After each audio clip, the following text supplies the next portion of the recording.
One of the most frequent questions I get from aspiring flower farmers is, I don't have a traditional space to grow in rows.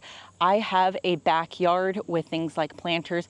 How do I maximize the amount of space that I have to be able to produce the most amount of flowers, to have a reasonable amount of bouquets to sell and make a profitable side hustle?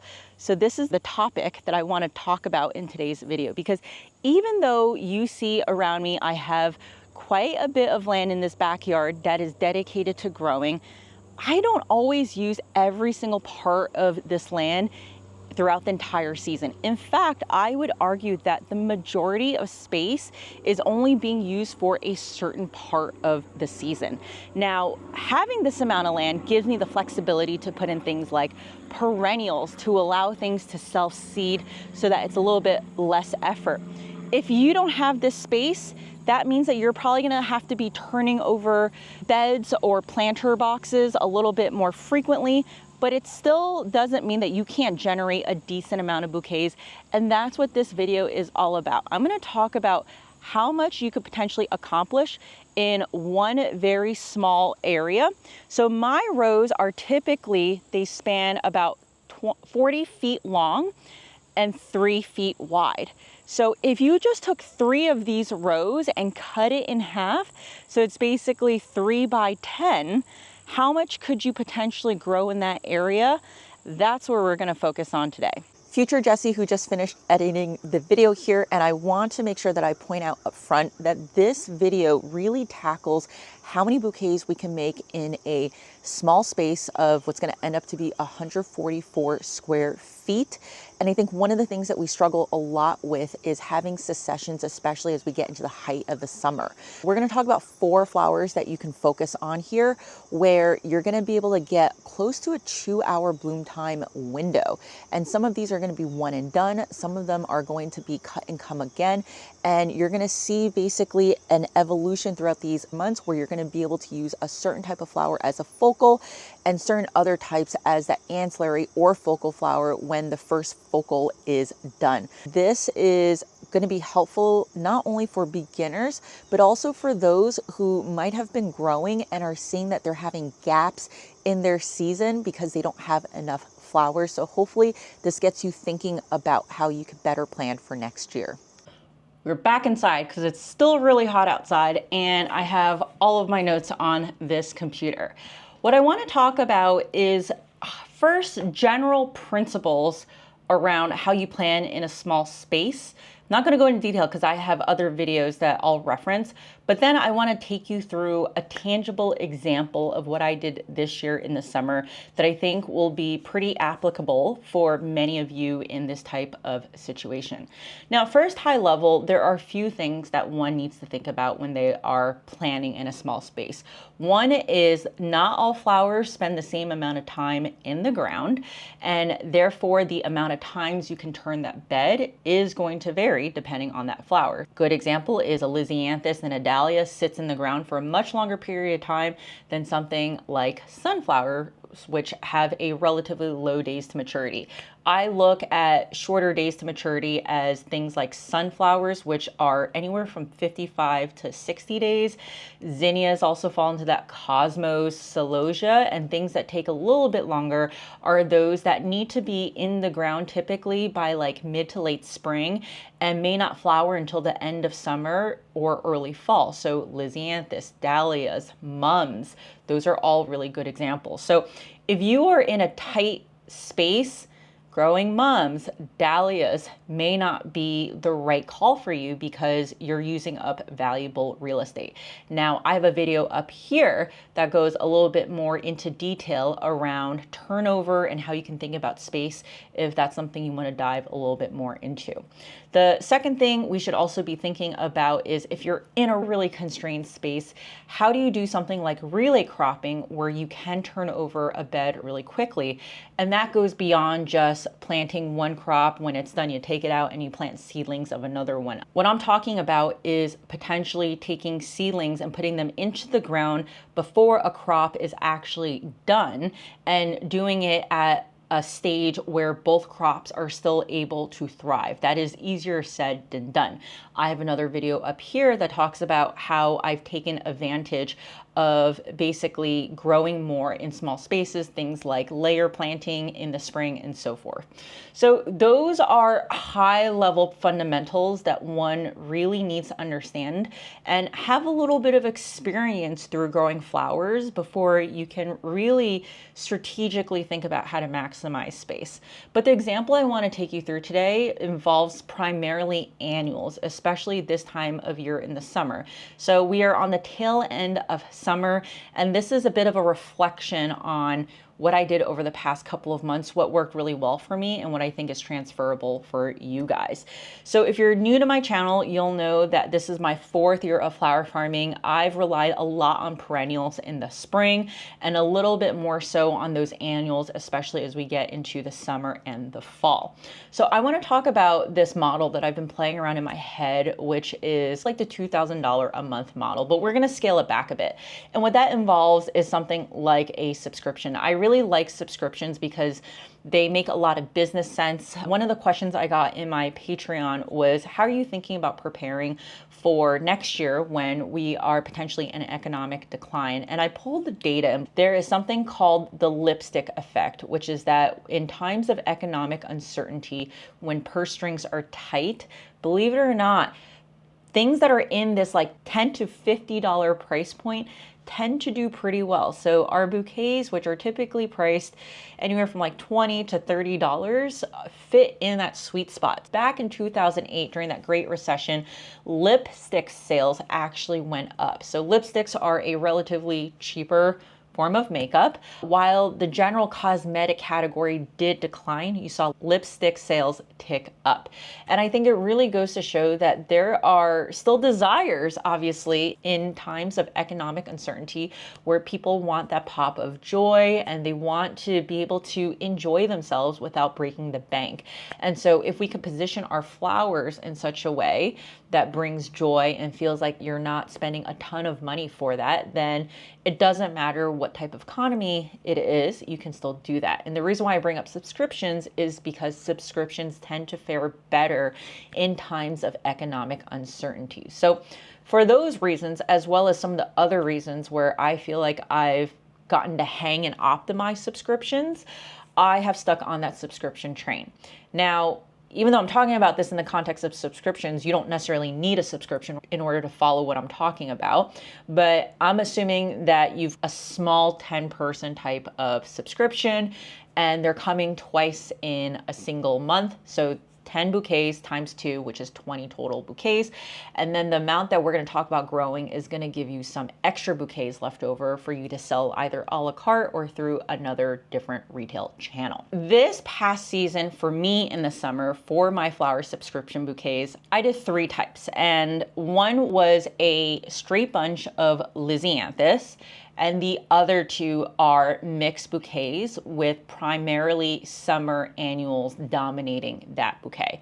And I want to focus this video talking about how you could achieve both of those types of bouquets in a small space. We're going to piece it together in terms of the number of bouquets we're going to be able to make from all of this. There are 4 specific flowers I'm going to talk about today and how to maximize them. I'm choosing these 4 flowers for different reasons, and I'm going to go into detail around each of them, but really high level, it's premium perception as well as bulking the perception of the bouquet perceived value.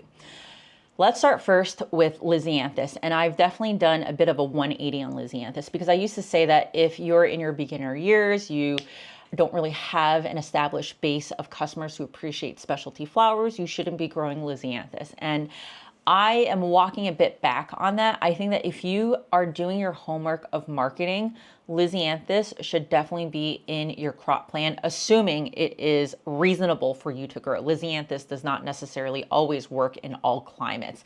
It typically wants a cooler spring and a relatively hot summer where it blooms. So the reason why I've walked back on Lisianthus is the fact that in the summer, when it is hard to sell flowers, there's other people growing flowers, especially veggie flower farmers. You've got people even growing sometimes in their own home gardens. Lisianthus is one of those crops where typically you don't see home gardeners growing. People have a nostalgia factor because they might have had Lisianthus in their wedding bouquets, and the fact that you might be able to find Lisianthus in bouquets at the grocery store, but us local flower farmers have so much variety and access from seeds to plugs that we can make this a really great experience. So for that reason, Lisianthus is one of the top crops, and I do plan my summer around Lisianthus. All right, so let's talk a little bit more about this crop and how it works in a small space, because even though Lisianthus takes a long period of time to establish and grow, it does not take a lot of space.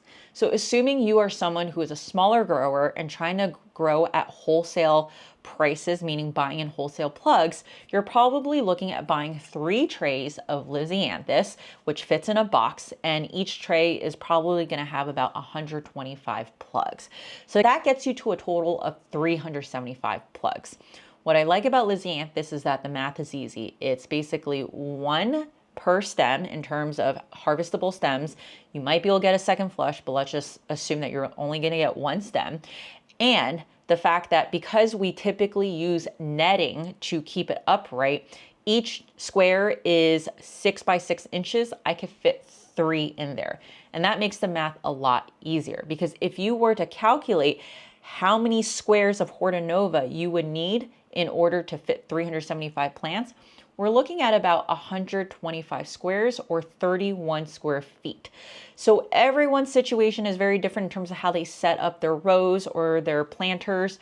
But for me, since I have 3 feet wide rows, we're looking at 3 feet by about 10 feet for my space to fit in 375. 3 by 10 feet is really reasonable for any type of backyard grower. It really is not that much space. But as we all know, just because you put 375 plants in the ground doesn't mean you're going to get 375 stems. So I always bake in an attrition number of 20%. This to me is actually a conservative number. I typically experience less attrition than 20%, meaning I usually see maybe about like 10 to 12% of those Lisianthus plants not coming to fruition. But assuming 20%, now you are at 300 stems. What I like also about Lisianthus is that you could buy them in different groups. So again, doesn't work in all climates. Sometimes, even though you're supposed to have staggered succession with different groups, they all still come in relatively at the same time. Where I am here in New Jersey, we do actually see the groups play into succession. So the first group, I'll probably get about 3, even up to 4 weeks ahead of that last group. And if you want a video on Lisianthus varieties, including looking at the different groups, height of the stems, even the perceived value from how I grew them, here is a great video that you should watch to learn more about that. But Lisianthus, we've rounded out that you can grow 300 stems in a small amount of space. The next flower I want to talk about is Cosmos. And again, another flower I poo-pooed in year 1 because I honestly didn't grow them well. I didn't grow them at all in year 2 because of how badly they did. But then when I started selling wholesale to florists and wedding designers, I realized what a profitable crop Cosmos is, especially if you can grow them well. So Cosmos in a retail setting, meaning if you're selling direct to the customer to put into their living room or vase arrangement, is not considered the best type of flower because it doesn't have the best vase life. But one thing to note is that not all customers always perceive vase life as the #1 criteria for what makes a bouquet so great. So I think that if you have other flowers like Lisianthus that tends to have a much better vase life, you can totally get away with pairing Cosmos in there. And I specifically grow the double Cosmos. So double click. There's also a pink one here that I'll put the name on, but these tend to last a little bit longer. And as long as you're harvesting them at the right stage, which is cracked bud or one is open and you've got a bunch of other buds that are going to bloom, you will get a long vase life out of them. So cosmos are great because they're profitable, they can be direct seeded, and they provide a lot of great perceived value to a bouquet. In fact, for this week's flower subscription bouquets, they were powered by cosmos. I put about 5 or 6 stems of cosmos in there and made up for the fact that I had a lack of focals, because when they're really big, they actually do act as a focal and they're very airy and whimsical. So I'm a big cosmos fan because of that. Now let's talk a little bit about planting and spacing here. Cosmos, you need way less space. And I learned this last year because I grew in this is more like a 4 by 20 foot bed, and it was too many cosmos. So luckily I had the floral co-op where I was selling to wedding designers because they buy a ton of cosmos. But if I was selling them in the way I am today, which is directly to retail customers, that would have been too much. So I scaled back on the number of cosmos that I've been growing. And when I say growing a good cosmo, I'm saying like that means that you can get up to 10 stems off of a single cosmo. Typically, it will have a really thick stalk with a lot of side branching shoots. And that for me is a lot more valuable than trying to grow cosmos really closely together and just getting one stem out of them, because then I don't have as long of a harvest window to be able to get those cosmos. So for that reason, I have actually spaced them a little bit further apart. Say that we're gonna look at a 3 foot by 8 foot space, so that's 24 square feet. And I'm gonna be spacing them at least 6 inches apart. When I direct seed from saved seed, a lot of times some of the saved seed isn't true seed, so they're actually not germinating. I would estimate that for the cosmos that are in the field right now and are blooming, you're probably looking more at like close to 9-inch spacing to get those really beefy thick stalk stems with lots of side shoots. But let's just assume that you're spacing 6 feet. The 8 feet divided by 6 inches means you're getting about 16 plants per row, and I can typically plant about 3 in a single row. So we're talking about 48 total cosmo plants. I'm gonna tell you that 48 cosmo plants is a lot, assuming that you can grow them. This year, I probably have about 2/3 of that, and I was swimming in cosmos. But I think that it's always better to have more of a filler type plant, especially one that is so low cost. It really doesn't make sense to try to scale back on something like that when it's so low labor and it has a lot more upside than downside. I think a really good harvestable plant can give you 5 to 8 stems, but for our calculations later, we're probably gonna look at more of a 3 stem range. You guys tell me in the comments how many you're getting off of a single cosmo, and perhaps that will be helpful for some of you guys. The third flower I wanna talk about is a tried and true favorite of most flower farmers. You're gonna find this typically on the top most profitable flowers, and it is sunflowers. Again, an easy flower from a calculation perspective because 1 per plant, assuming you're growing 1 and done. The pro cuts, I've been growing Sunrich this year. There's a bunch of different other varieties like Vincent's Choice. So you have a lot of choices out there, but I typically say don't grow the branching varieties, but I'll be honest, I've had some self-seeded branching varieties that have saved my butt this year.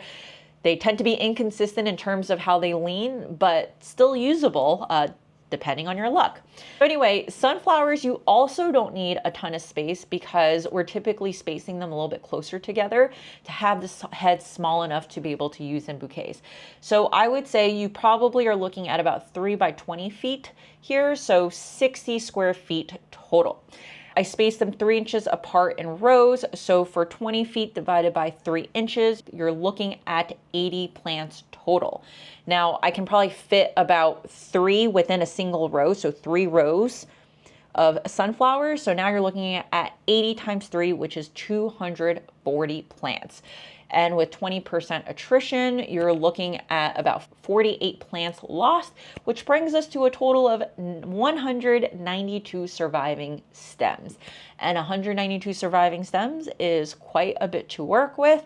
Sometimes your constraint there might not even be the number of flowers that you have, but how do you store sunflowers? So I've gotten away with storing sunflowers in a refrigerator. You have to make sure that you're rubber banding them and having them in a sleeve so that the heads still continue to face up versus sloping down. So sometimes I find storage to be the bigger bottleneck out of all of this versus just trying to get the flowers. All right, so we're almost done. We have one more flower left. And if you have made a bouquet, you're probably like, I know we have cosmos that we've talked about as a filler, but like, where's your true filler? And this is where my one perennial comes in, and it's mountain mint. I cannot say enough good things about mountain mint. I have a flower farmer science course here on mountain mint if you want to know more about it. But mountain mint has been the one filler that I've used for the last 3 months. Okay, fine, 2.5 months. But mountain mint is long lasting. My mountain mint right now is in year 3. So it is just leaping. And what we're going to do in the calculation is we're going to talk about how many stems you could expect in year 1 versus year 2 versus year 3. But for me, this is an investment. You can put it in your landscaping, assuming you can somewhat contain it. It's very deer resistant. Nothing usually wants to eat it. So you can tuck it away into a corner or even put it into a really large pot. But I think that you also need a relatively small patch. 3 by 10 feet will go a really long way, especially in upcoming years when you're going to need more filler. So the spacing of mountain mint is going to be a little bit more because it is a perennial. It's going to spread. So I would say you could do 1 every 12 inches. I was really greedy near 1, and I'll say I put them like every 6 inches apart. And so they should have a little bit more room. So if you're buying these as starters, I do every 12 inches. If you're starting by seed, honestly, like just scatter them, see what comes up. Nature is going to take its course and basically help this perennial get to a state of goodness that you can use it as a filler. If in that space, we're talking about 12 inches apart, 3 feet times 10 feet, 30 total square feet, divided by 1 square foot, that's about 30 plants. And so with 30 plants accounting for some level of attrition, you're probably looking at 24 plus plants. In year 1, you honestly are probably not going to get great usable stems because they're going to flower, but they're going to be a little bit short. At least that was my experience. Year 2, you're going to definitely start getting stems off of them. And I would say that you're easily getting at least 3 stems per plant. This year in year 3 that I've had them, I'm getting like 6 to 8 stems per plant. I have more mountain mint than I need, but it's been really good to fall back on it because I don't have to plant any filler this time of year since I have the mountain mint. Now, I'll say that the mountain mint is a little bit more tired now that we're in September. When I say tired, I mean that you start seeing these like little brown, like dried flowers coming out from the top, so it's not the most aesthetically pleasing. But where the mountain mint is most helpful is when the Lisianthus is growing. Now it's time to piece everything together. Let's talk about the way that I've been structuring my flower subscription bouquets. I talked about how I have straight bunches as well as mixed bunches.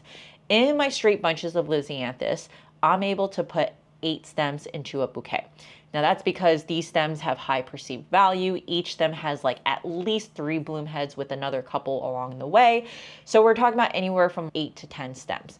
But we said that we had 300 total Lisianthus stems. So if you wanted to follow that route, you can either make a total of 30 plus bouquets, or if you were undergoing the model like me, which is 10 CSA customers, right? Then what you're looking at is really 80 stems from that 30 that are going to make up for that 10 bouquets, and you still have about 220 stems left. Now let's talk about making a mixed bouquet with what you have left. A good profitable recipe here will look like 4 Lisianthus stems, 4 cosmos stems, 3 sunflower stems, and 3 mountain mint stems. So obviously your Lisianthus here is like the primo flower, but cosmos sunflowers relatively low cost, low effort to grow, and mountain mint is a perennial. So I've done the math on this. It's a very profitable bouquet, and I priced these, by the way, at $25. So with the remaining Lisianthus that you have left, 220, if you put 4 stems in a bouquet, you're looking at 55 bouquets that you can make with the Lisianthus. With cosmos, you had 224 stems that we talked about. Divided by 4 stems per bouquet, that gets us to 57 bouquets possible. Sunflowers, we said you're going to have about 192 stems. divided by 3 stems per bouquet, that gets you to 64 bouquets. And mountain mint, assuming you're in year 2 with only 3 per plant, 72 stems divided by 3 is going to be 24 total bouquets. So now if we jumped into year 3, where you were going to get 6 per mountain mint plant, then of course we could double the amount of bouquets, which gets us to 48. So overall, you're looking at 50 bouquets being able to be made from that recipe from just growing in this small space. And this small space is roughly 144 square foot once again. Now, if you're in year 2 and you don't have enough mountain mint, this is where you understand you need to plug the gap. You need to plant a little bit more filler. I have personally found a lot of success this year relying on perennials or shrubs and landscaping to fulfill that filler gap. I don't love spending time planting filler, honestly. The types of filler that I plant are not true fillers. Like, I really love Bells of Ireland. I don't think that's like a real filler. That's like a filler plus type of flower. But I use things like spirea that's been established in my landscaping. In this fall, we're gonna have the 9-bark that's already ready. I used to grow things like mahogany, hibiscus splendor, and like, it's not worth it for me to grow that. Yeah, I have a few basil in the ground for filler for that pop. I'm not planting a ton of annuals for fillers, and I would definitely encourage you, if there's a place you should be investing in perennials, start first with filler, because you'll never regret having too much filler. If you have a little bit of extra space, some other flowers I would definitely consider planting this time of year are like celosia. Celosia, again, has that very short days to maturity, also can help give a little bit more perceived value. It's never going to be the star of a bouquet, but it definitely helps enhance a bouquet. Things that I've really liked are those that can serve a dual purpose in culinary use or also in a bouquet. So dill is another good example. It sends up these like pops of yellow that kind of look like fireworks. If it becomes too big, I actually just trim the perimeter to make the fireworks a little bit more manageable to use in a bouquet. And then of course, there's also other things that you could be planting like zinnias. Now, zinnias are not something that I necessarily love to push, because again, a lot of people are able to grow zinnias, and believe it or not, like, even though they're so easy to grow, I feel like some people also have problems with them, but they are a little bit more of a run-of-the-mill type of flower. So when I grow zinnias, I do grow the specially bred types, so like the floret varieties, the Dawn Creek, and I market it to my customers as such, that these are specially bred zinnias that are different from the types that you might see in your home garden. So Queen Lime is another example of that. I want to round this out by tallying up the total amount of space needed by flower. So Lisianthus, you're looking at 30 square feet. Cosmos, 24 square feet. Sunflower, 60 square feet. And that mountain mint, which is another 30 square feet. And that gets us to that total of 144 square feet. 144 square feet is really not that much, but this is an example of being able to have flowers for potentially up to 2 months. But in order to get to that 2 months, you're probably gonna have to start thinking about succession planting some of those sunflowers so that they're not all coming in at once. And actually, that's the other really important point over here, is that things like Lisianthus all go into the ground at the same time. I think things like Cosmos, you can all seed at the same time, because it's not one and done, it's cut and come again. So you're gonna have continual blooms coming. But things like sunflowers, if you're looking at having consistent blooms throughout a period of a month and a half to 2 months, you can't really plant all those sunflowers at the same time. This is where it gets tricky, because at the height of summer, when it is really hot and there's a lot of day length, you start seeing the successions converge onto each other. So even though you might have planted this row of sunflowers today and this row of sunflowers 2 weeks from now, you're going to find that the ones that you planted 2 weeks are catching up to the first succession and really only potentially buying you like an extra 7 days versus an extra 14 days. Again, this goes back to experience, but with something like sunflowers, I typically find that you're better off trying to overseed and over succession plant than under, because of the amount of effort and cost. But I just want to make sure that is top of mind for any beginners who are thinking about planning for summer. Again, I've referenced in the beginning of the video that the limitation with a small space is that you are intensively growing on it. So once a bed is done, you have to flip it. But I really do think that a lot of aspiring flower farmers probably have more than 144 square feet. So it's always really important to keep some beds empty so that you can continuously succession plant. I really hope that this was helpful for any beginners out there who are looking to optimize this space. If it is, let me know, because I can also do something similar for spring and fall. But also let me know in the comments, what are flowers that you would cram into a smaller space to maximize both production as well as perceived value of a bouquet. And I'll see you in the next video.